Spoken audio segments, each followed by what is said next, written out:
iOS 26 update just ruined your contacts. So fix this before you lose all of them. So open up your settings. From your settings, you need to tap on the Apple ID, which will be on the top, and then select iCloud.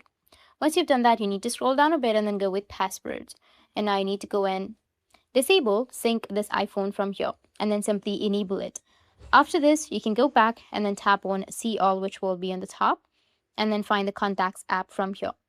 Once you find the Contacts app, you need to tap on it and then just simply go and disable it.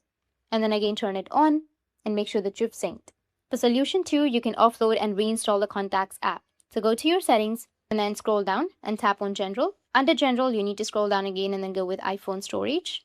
Now find the Contacts application.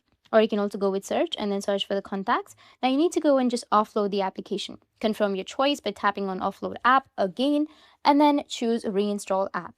Wait for the app to reinstall. And after this, restart your iPhone as well. And after restarting your iPhone, see that if that fixes your problem or not. Or for the third solution, you can reset or restart all of your settings. To do that, you need to just go back. And then here you need to go with General under your settings. Scroll all the way down, tap on Reset or Transfer iPhone. And then tap on Reset and reset all of your settings. Once you reset your settings, the problem will be fixed. That's it. And if you have any questions, feel free to comment below. Thanks for watching.